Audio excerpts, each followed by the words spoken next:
know that what you choose to feed a sugar glider now can also affect their health and well-being way further in their lifetime? And did you know that if you feed a diet that's too high in phosphorus without enough calcium to balance it out, it can actually cause metabolic bone disease later in life? How do you prevent that, and what do you feed instead? Watch the video to find out.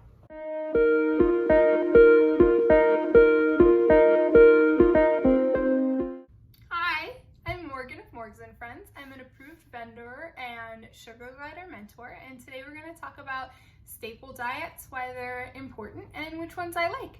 Don't forget to click the like button and subscribe so that you don't miss any of my content. And without further ado, let's talk about it. So the first question that I usually get is, what is a staple diet?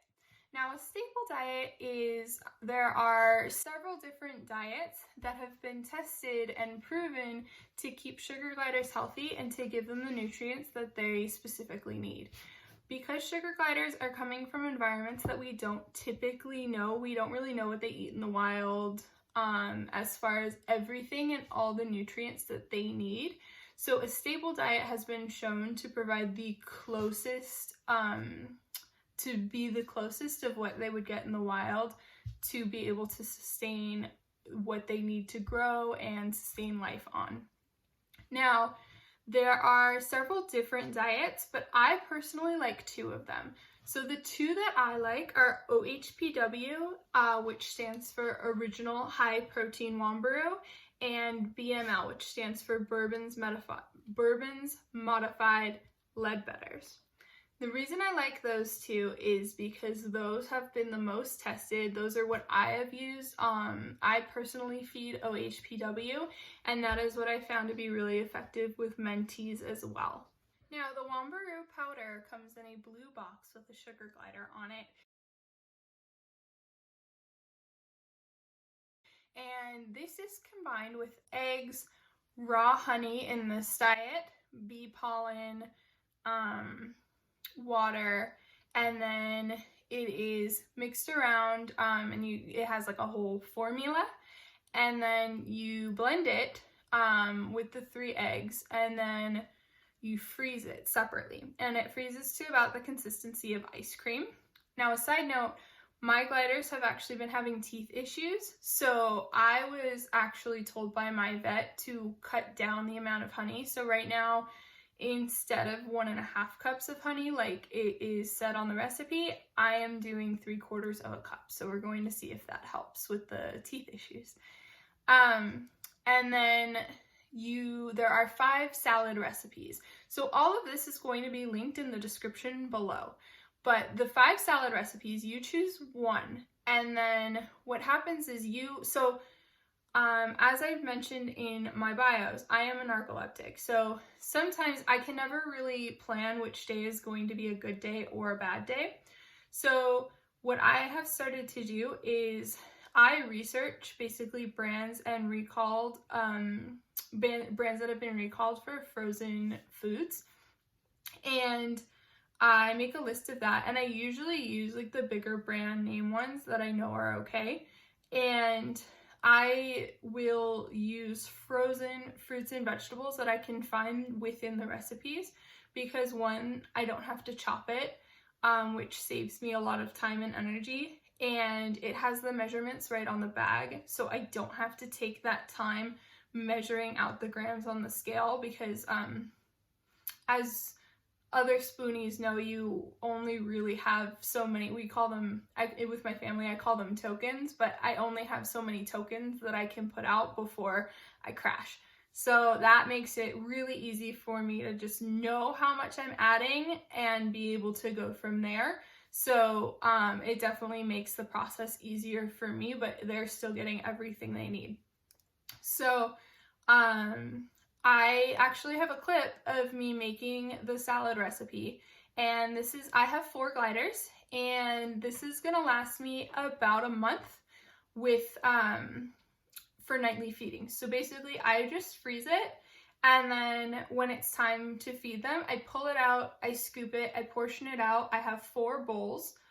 And each bowl gets 2 tablespoons of the fruit and veggie mixture. and then they get 1 tablespoon of the OHPW mixture. And I put the OHPW mixture on top of the fruits and veggies because my kids won't eat fruits and veggies without a little bit of topping. So I combine them together, and then they love it. And sometimes I will also supplement with either coconut water, or sometimes I'll add a little bit of pumpkin with some honey on the side, especially if I hear somebody hissing, but I've confirmed that it's not a urinary tract infection. Sometimes just to help if there's any kind of constipation or anything like that, I will add a little bit of pumpkin. Also, they love it, and they love to throw it, which is adorable. But, so that is OHPW. So the Wombaroo powder and the bee pollen can be bought from a shop called the Pampered Glider. The link is below as well. And it's all in the link tree. But they sell a starter kit, so they'll sell the Wombaroo powder and the bee pollen together. And the Wombaroo powder, the 1 box, it's like not that a giant box. I mean, you can get the kilogram box if you want to, and you won't have to buy it for like a really long time. But 1 box of the small boxes will get you about 9 servings. So it lasts. But you do have to buy it, and you are not feeding this recipe without it. Like, you are not feeding OHPW without the Wombaroo and the W. So, following a recipe, not everybody follows the recipe for the salads. I recommend it. The salad recipes have been formulated to have a proper calcium to phosphorus ratio, and this is actually what I've mentioned before, but phosphorus needs calcium to process through their body. Same with reptiles, but phosphorus needs calcium to process. So without enough calcium coming in to be processed, and if there's too much phosphorus, it takes it from other places, like the bones. So there needs to be enough calcium coming in with phosphorus. So the diets have been formulated with like low phosphorus fruits and vegetables and higher calcium fruits and vegetables, so that there is enough, so you're not going to run into those issues with metabolic bone disease by feeding a staple diet like this or by following the recipe.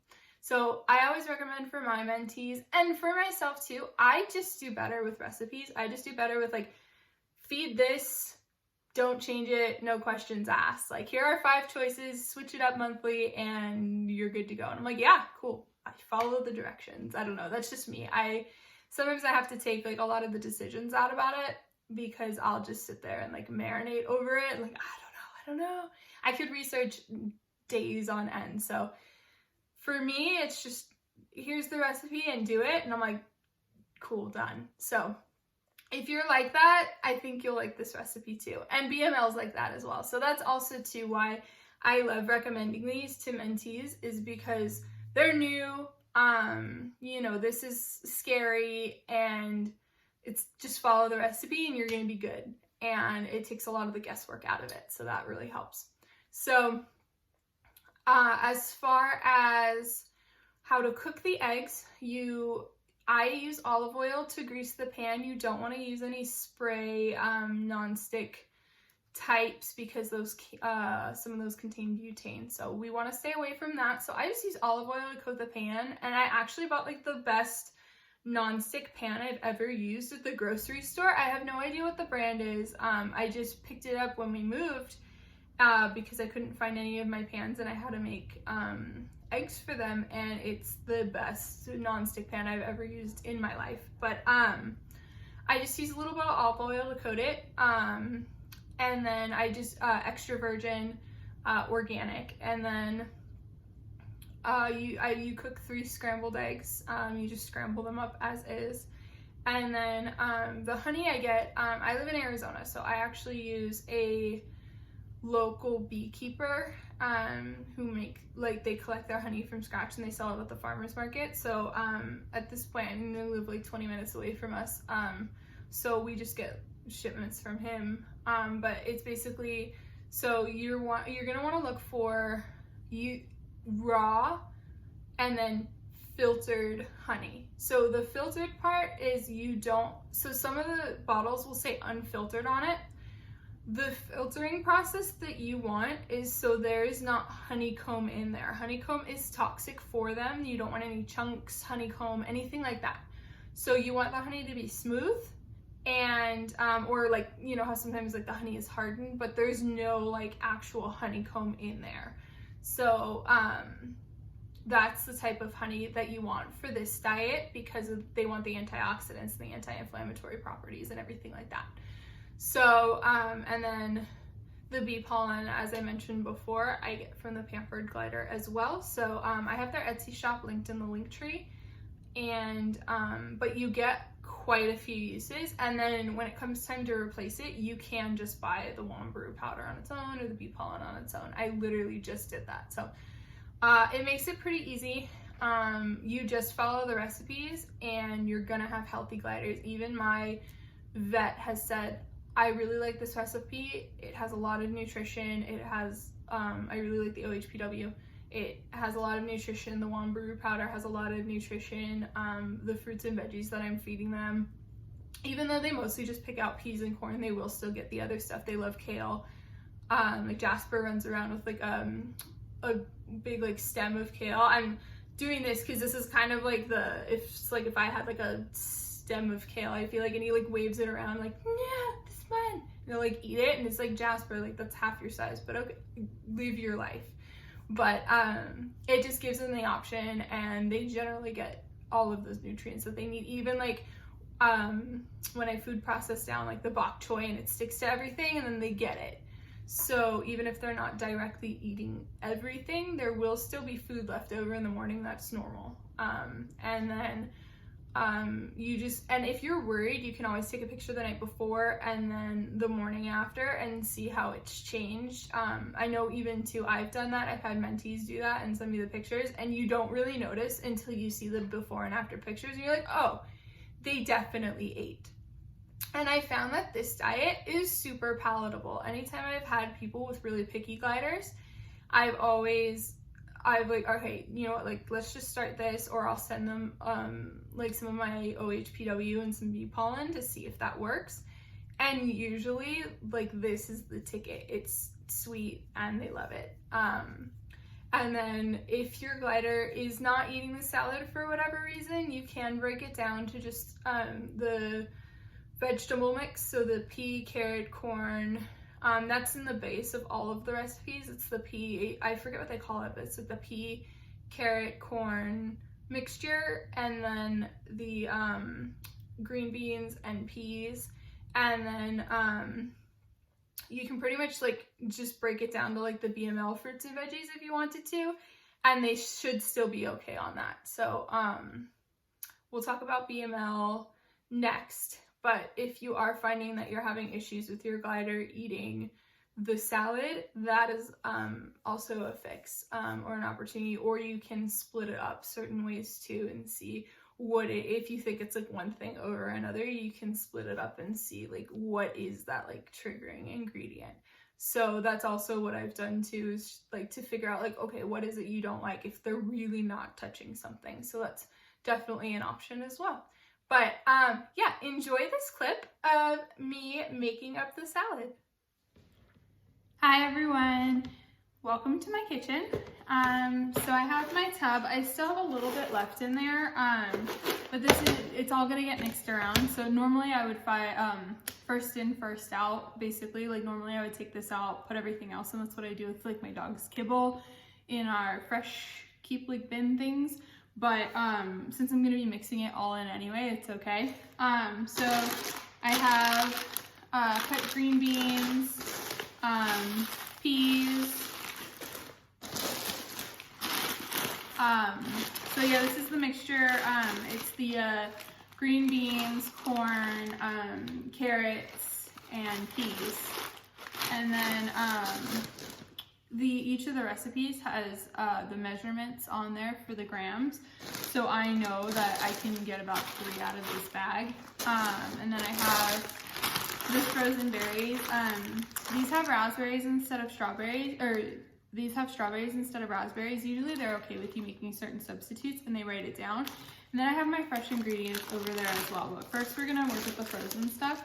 And then I have my kale. So basically what I'm going to do is I'm gonna use this whole bag of peas. And it's okay that they're frozen. They'll all just go in here. And scoop in.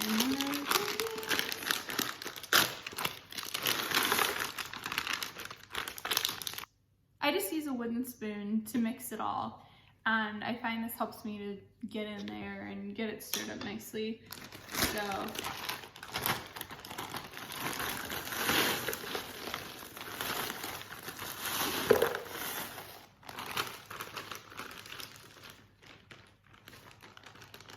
I just poured the frozen berries in there. And then I'm going to do, so this is Bird's Eye brand, but they make it in other brands too, and it specifies on the recipes which one, what they want you to have in the recipe.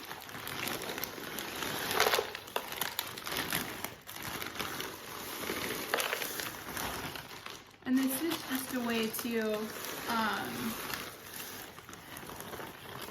that I can make it way easier for myself, instead of having to like cut everything up. This makes it way more user-friendly for me, especially on bad days, where I'm really not feeling well.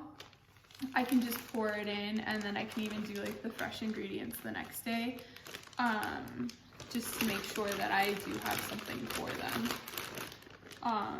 And then on my good days too, I can, like, if I know that it's coming up, so actually today I'm feeling pretty good, and that's actually why I'm doing it now. Normally I would just use the rest, but I've just been having some not super great feeling days lately, so I wanted to make sure that I get this done like when I'm feeling really good right now, and then that way, if I happen to like not be feeling well tomorrow, it's fine. I've got it made for the rest of the month. So I'm just gonna give this a really good stir, just to mix that all in there.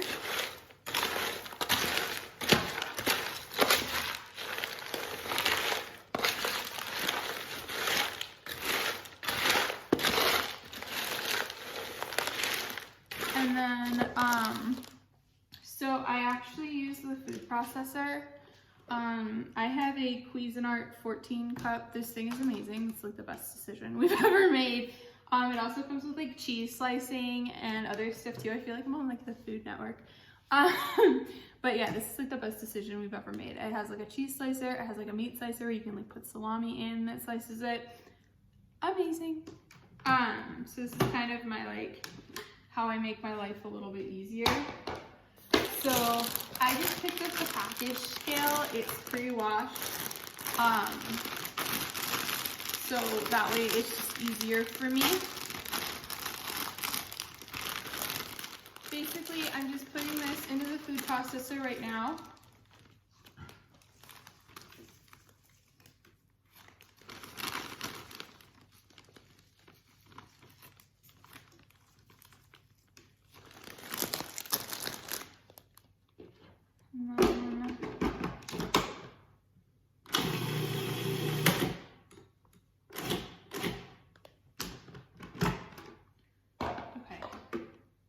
So I just pulse that down.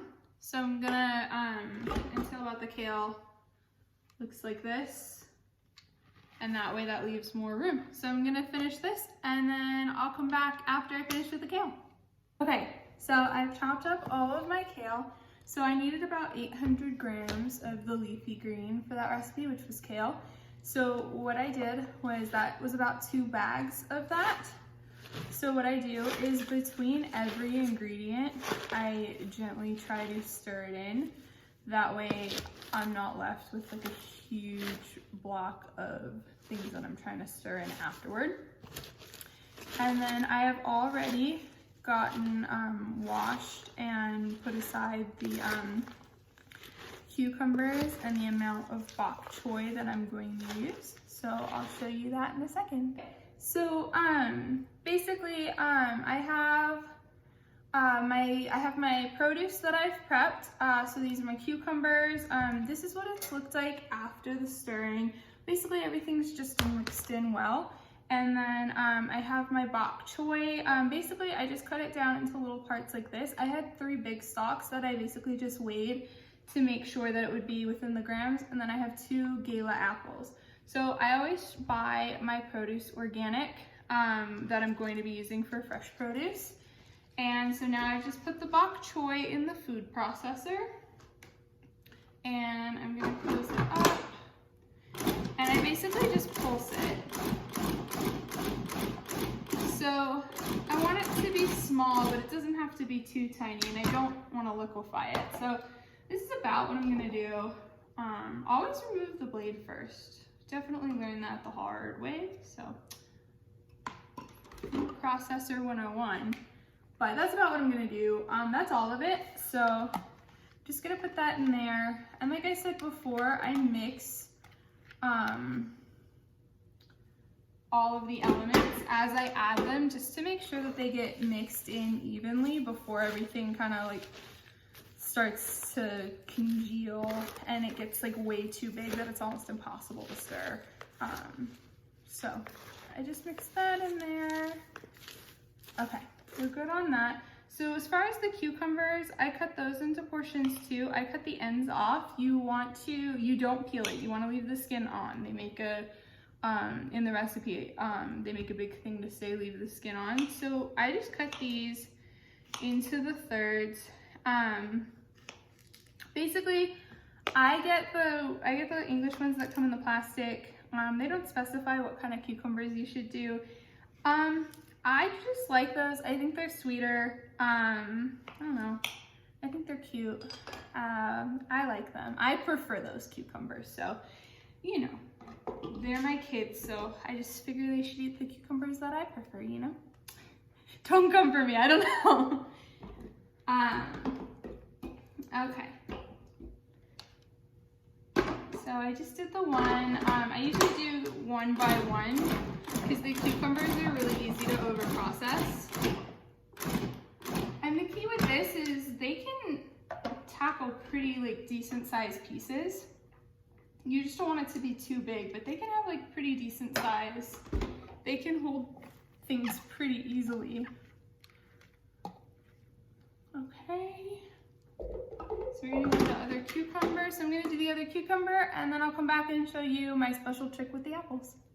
So pro tip, if you eat apples with any kind of frequency, I have like the best trick for you. And if you already know about it, then you're in the club.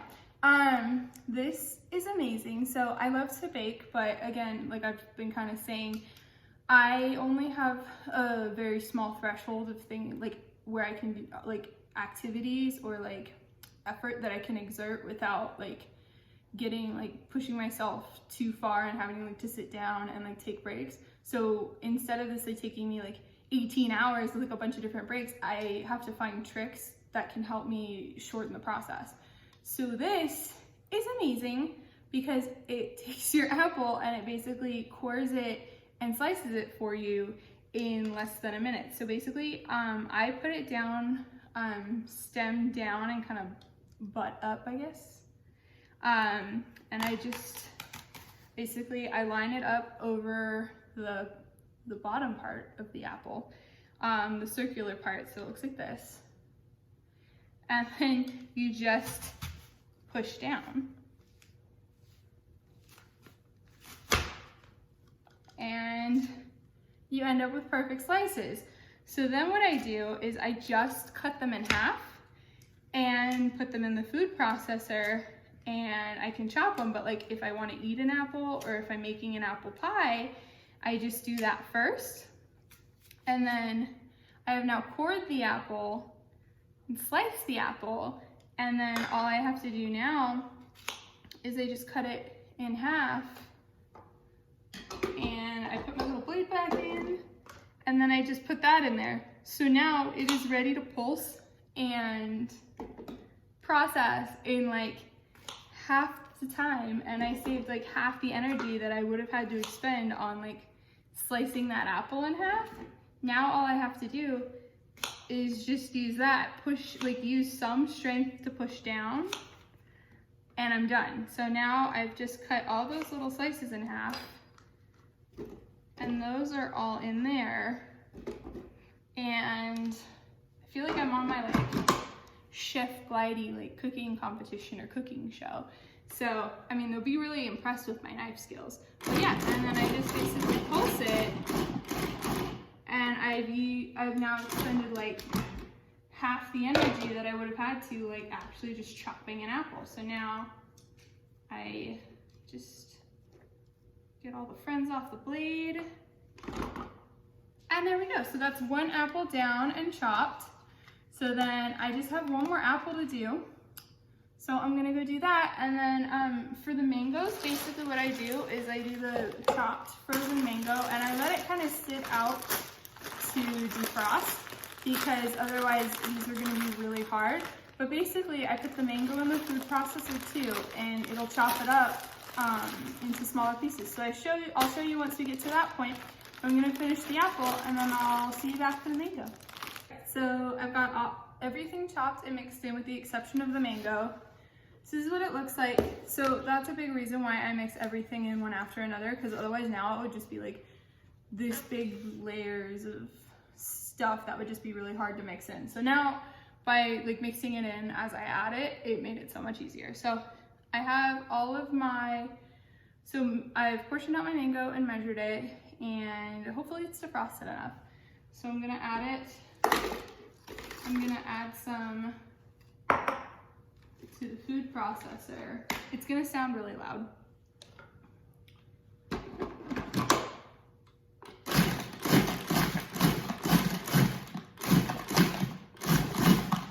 Okay, so right now it's just chopping it down.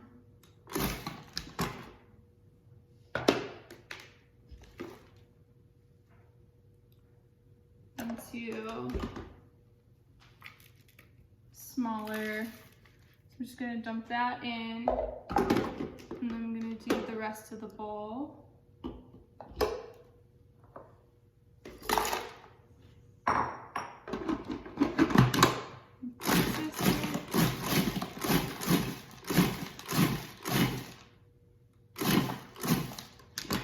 Okay. So that's done.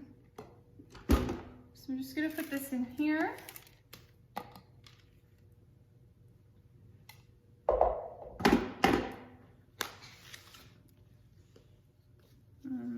Just gonna mix this up. So I'm gonna set my timer now for 2 hours, and I'm going to come back and mix this again after I finish, because well, actually I'm gonna prep out their food right now, because it's about the time where I'd put their food in. So I'm gonna portion it out, and then I'm gonna come back after this has been in the freezer for 2 hours, and I'm going to stir it again just to prevent it all from freezing up into one big giant cube. So, okay, so now basically this is it. So I have a month's worth of fully prepped, nutritious, totally following the recipe diet. So I'll show you how I prep it out, but it's gonna be this and then the topping in the bowls. And so basically I feel comfortable that now for a month, they're going to get everything they need nutrition wise. So that makes me feel way better, and I was able to prep it quickly and not totally knock myself out, and know that now they're taken care of. So I'll show you how I prep it. I'm just gonna get everything together and then I'll show you. All right, so like I showed you before, this is the fruit and veggie mixture, or the salad mixture. Don't mind my dog, that's his waking up noise. He has a Shar-Pei with big lips, so you can hear him, and I don't know if you can hear, but my kids are yelling at me, so I'm making their food right now. So here, this is what I freeze the OHPW topping in. So this is what it ends up looking like. And then it basically scoops like ice cream. So what I'm going to do is I'm going to do 2 tablespoons. So I have a bowl per glider in the big cage, and then in the baby's cage, I'm trying to monitor what he actually eats. So I'm separating the fruits and the fruits and veggies and the OHPW, just so it's easier for me to tell if he's eating the OHPW or not, and it's not absorbing. So basically, I do 2 tablespoons of this per bowl. So the measurements that they give you on any of these recipes are per glider. So because I do have some food aggression in my cage, this helps a lot because I have 2 kitchens basically, so they can't protect all 3 bowls.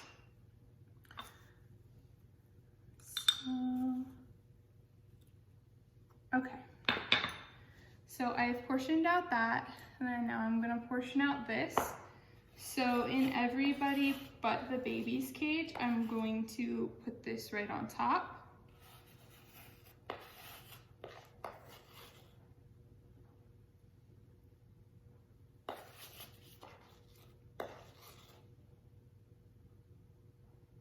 And then for the baby's cage, I'm going to put it in his little side bowl. Okay, so this is basically what it ends up looking like. Oh my gosh. I have to do like a blooper reel, or I'll figure out how to do like a blooper reel. That'll be my first one. So this is what it ends up looking like. So I'm actually just gonna microwave it for a tiny little bit on low just to have it start to defrost. And then, but yeah, and then this is what's gonna go in Burton's cage. This is the topping, and then this is the fruits and veggies. So this is a total and complete sugar glider diet, and they're gonna get all of the nutrients they need from this. So, all right, thanks for joining me, and thanks for watching me make it. I hope this was helpful. I hope you enjoyed the clip. And that's how I do it. I literally just throw things in the food processor. I put the frozen in, I throw it in the food processor, I put it into the bin, and then I mix it all together. And then every 2 hours, I take it out and I stir it. And I try to give it a really good stir. I literally have to set alarms for myself because I will forget 100% of the time otherwise. But the stirring at least a few times every 2 hours helps it not freeze into a giant ice cube block. Usually if I just forget about it, that's when I end up with a giant block full of frozen greens. So the stirring every 2 hours is really helpful. That is a 9-gallon Rubbermaid tub. I've bought mine at the grocery store. They sell it there. We literally have a freezer dedicated for, well, we have like a snack fridge. And so I literally have freezer space like dedicated for my giant bin. But that's also a part of what makes this so disability friendly is I know that I have a month of food. So even on days where I'm literally like dragging myself to the kitchen, it's done. It's ready. They have a diet. It is nutritionally accurate. They're going to get what they need to survive and thrive. And it's done. And it's easy, and I just have to portion it out and like let it defrost or like microwave it on low and then just put it in there. Like just make sure it's not hot to the touch at all. But it's honestly so helpful because when I was initially doing my first research and I just came across forums that were saying like, oh, you know, I chop like fresh fruits and veggies every night for them. And if you do and that works for you, like that's awesome. And I'm really proud of you because that's amazing. I just knew reading that I couldn't do that. And some nights I can, but some nights I definitely can't. And I was just afraid that that's going to be something to take on that I can't. And knowing that this is an option, like made all the light bulbs go off. Like, okay, like this is totally something I can do. So it's been like multiple years of doing this and they're doing super well with the teeth. Again, the teeth issues are from diets that they were fed before I got them, which is super unfortunate, but luckily I have pet insurance on them, which is in another video, And I have a great vet. I trust them. They're amazing. I have the means to do it, and I know what to look for. And so yeah, we're just taking care of it. But that is what is causing the teeth issues, is not being on a stable diet. So yeah, that is OHPW. So now we're going to move on to BML, or Bourbon's Modified Leadbetters. So Bourbon's Modified Leadbetters is actually, there is a Leadbetters diet that is completely different. Some vets still recommend it. It's not, it's a little outdated. I was actually, for those of you who don't know, I worked as a vet tech at an exotic emergency and general practice, like a 24-hour practice, for a few years. And then in Arizona, I worked at a specialty clinic for specialty internal medicine. So we did a lot of urinary issues, gastrointestinal issues, all kinds of things. We did a lot of surgeries. And then unfortunately my narcolepsy got to the point where I did not feel like I could adequately control it, and I had to change medications, and I did not feel comfortable monitoring surgeries and making like drug calculations and things while changing neurological medications. So, and at that point my business was growing, and increasing, and so I left and did that. So, but as far as, while I was doing that, I was actually, I'm very close to getting my license as a registered veterinary technician. And one of the diets that they did talk about when we were learning about sugar gliders was the normal Leadbetters diet. So Bourbon's Modified is actually a woman who's very well known in the rescue community named Bourbon, and she actually modified the Leadbetters diet to what is BML today. So BML consists of juice, baby food, eggs, oat cereal, or like a puff cereal, or oats, and some other ingredients. There's like a wheat germ. And the reason I like this, and I like to recommend it to mentees as well, is because everything in this diet can be bought at the grocery store. And I think that this is, usually I'll recommend this for like very new owners, or owners who took in rescues out of a not so great situation where they haven't been on a good diet, or if they're having diarrhea, or there's like a health issue as well. This is the one that I will almost always recommend, because you don't have to order anything. Everything is available at your local grocery store or on Amazon, or however you shop, and it's really accessible. And it's also, I haven't necessarily found a profound cost difference, but I have heard some people say that it is a little bit cheaper. Moving from California to Arizona was huge. I ended up saving like $40 like a month just in produce. And just grocery shopping anyway. So it just depends on where you live too, and like your access. So the BML is used with a Parent's Choice or Gerber mixed fruit juice. That is what is in the recipe. However, for whatever reason, I think they've either discontinued or something has happened with the production of the mixed fruit juice. So you can actually substitute it for apple of those two same brands. But the one thing about Bourbon's Modified Leadbetters is you cannot add anything extra. Like, you need to follow the recipe or it's not BML. So, treats are okay. Once in a while, things are okay. But ultimately, you have to follow the recipe or it's not the staple diet if you don't. And the good results of being on a staple diet are not necessarily guaranteed if you're not feeding the diet.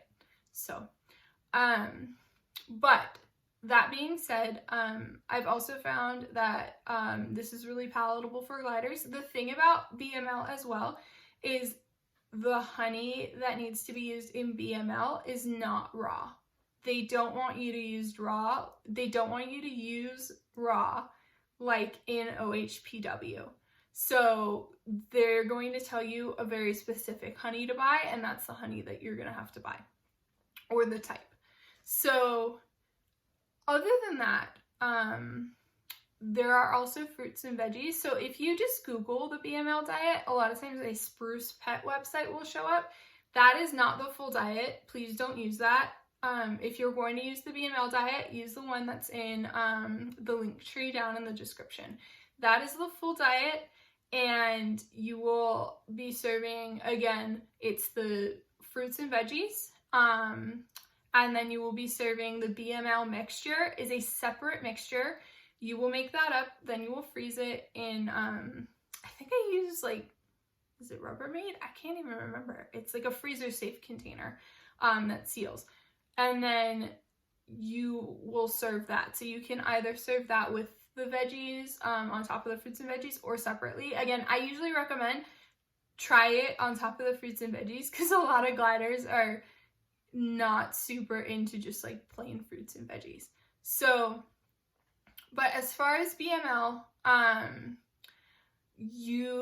that's also a great diet. So either one is really up to you. There are other diets out there that are considered staple diets. I'm not going to talk about them today because I don't particularly love them or recommend them. If you want more information about them, you can certainly message me and ask. And I'd be happy to do a video at some point of like the diets that I don't necessarily recommend and why. But this video, I really wanted to focus on what I like to feed, what I feed. So they're both linked in the link tree down in the description. And those are the ones that I recommend 98% of the time. I also feed, and these are also linked in the link tree, I feed the Pet Pro Happy Glider pellets.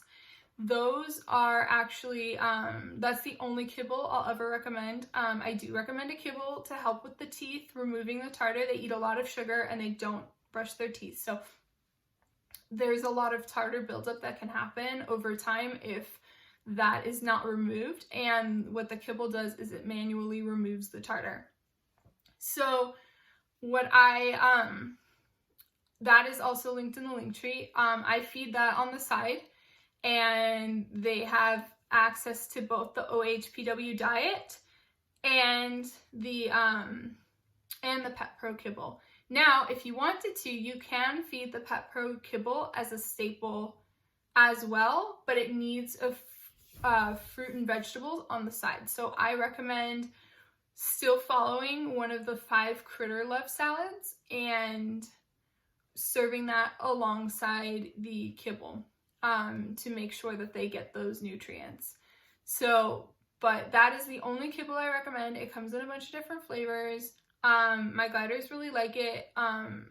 My trio, for whatever reason, they don't like it because it's super crunchy. So I put like a little bit of coconut water on top, like literally just like it like touches it for 3 seconds and then I dump it. So it doesn't soften the kibble. It just gives it some extra flavor. And then my new Joey loved it. So he eats that like nothing. So it really just depends on your glider, but I hope that helps. I'm really excited. I'm really excited on the YouTube. Be sure to click the like button and subscribe so that way you don't miss any videos. And I'll see you next time.